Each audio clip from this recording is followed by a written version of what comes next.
ஒருத்தர் junior artist என்றைக்காவது வந்துடுவோன்னு நினச்சார். கடைசியில் ஜூனியர் ஆர்டிஸ்டாகவே இருந்தார். பெருசாக வர முடியல. அட்லீஸ்ட் அதுலேயாவது கொஞ்சம் வருமானத்தோடு இருந்தாருன்னா அதுவும் இருக்க முடியல.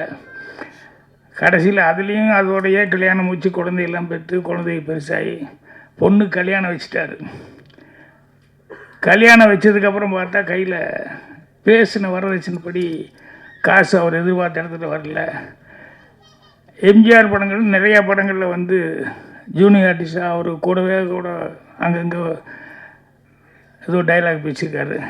சரி, கோட்டைக்கு போய் எப்படி நம்ம உள்ளே போக முடியும் அப்படின்னு சொல்லிட்டு போய் அங்கே நின்றுருக்காரு. உள்ளே விட மாட்டேங்கிறாங்க. எப்படியோ தடுமாறி கூட்டத்தில் நின்றுட்டு அவர் வந்து கார் ஏறும்போது பேர் சொல்லி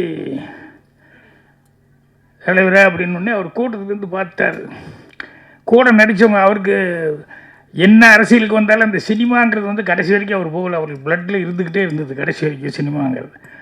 பார்த்தோன்னே நான் நம்ம கூட நடித்தாள் அப்படின்னு சொல்லிட்டு என்ன வான்னு சொல்லி கூப்பிட்டது. என்ன அவ்வளவு கூட்டத்துக்கு நடுவில் பொண்ணு கல்யாணம் காசு ரெடி பண்ண முடியல, நிறுத்தலாமா கேன்சல் பண்ணிடலாமாங்கிற அளவுக்கு இருக்குது. என்ன தெரியுதுங்களா அப்படிங்கிற மாதிரி கேட்டார். எழுதி என்ன தேதியெல்லாம் எழுதி கொடுத்துட்டு கல்யாணம் அந்த ரேட்லேயே வச்சுக்கோ, தேதி மட்டும் கரெக்டாக உதவியாளர்கிட்ட எழுதி கொடுத்துட்டு போயிடு அப்படின்னு. அவர் அவ்வளோ சந்தோஷப்பட்டு போய் கல்யாணத்தை கரெக்டாக ஃபிக்ஸ் எல்லாம் பண்ணி எல்லாம் இது பண்ணிட்டார். ஒரு வாரம் கல்யாணம் இருக்குது. ஒரு 2 நாளைக்கு முன்னால் அவர் தலைவர் உடம்பு சரியில்லாமல் போயிட்டார். அவர் இறந்துட்டாருன்னு சொன்னோன்னே இவர் பயங்கர ஷாக்காகி எங்கே போய் யார்கிட்ட என்ன சொல்ல முடியும் அப்படின்னு சொல்லிட்டு 2 நாள் அந்த துக்கத்தையெல்லாம் பார்த்துட்டு 3ஆவது நாள் இவருக்கு பர்சனலாக இனிமேல் கல்யாணம் நடக்காத பிரயோஜனமே இல்லை அப்படின்னு சொல்லி அதோட ஃபேமிலியில் எல்லாருமே வேறு மாதிரி ஒரு டிசிஷனுக்கு வந்து எல்லாம் வாங்கி வச்சுட்டாங்க. சாப்பிட்றதுக்கு எல்லாம் ரெடி ஆகிட்டாங்க. நைட்டில் அந்த டைமில் கதவு தட்டுற சத்தம் என்னென்னா, கதவு திறந்தால் நான் சிஎம்மோட பிஏங்க அப்படின்னா அப்படியே ஷாக்கோடு பார்த்தா, இல்லை எப்படி அவர் நோட் பண்ணி வைன்னு என்ன சொல்லியிருந்தார். நான் நோட் பண்ணி வச்சேன்.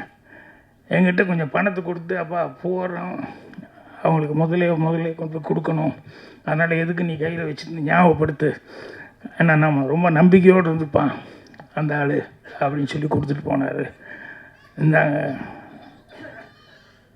அப்படின்னா அவருக்கு எப்படி இருந்திருக்கும் அந்த ஆளுக்கு யோசிச்சு பாருங்கள். செத்தரலான்னு முடிவு பண்ண ஆளுக்கு வந்து அவர் வந்து மொத்தமும் அவர் இவர் என்ன சொல்லிட்டு போனாரோ அந்த நகைக்கு கல்யாணத்துக்கு உண்டான எல்லா செலவுக்கு உண்டானது கொடுத்துட்டு போயிருக்கார் அப்படின்னு சொன்னோடனே அவர் அழுகைக்கு அப்படி அழுதார்.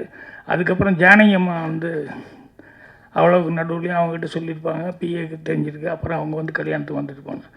எதுக்குன்னா அப்படி ஒரு நிழல் கொடையாக வாழ்க்கையில் வந்து வாழ்ந்ததுனால தான் இன்றைக்கும் அரசியல் மேடை எந்த மேடையிலையுமே அவர் அவாய்டு பண்ணி 6 நாளையும் ஒன்றும் பண்ண முடியல.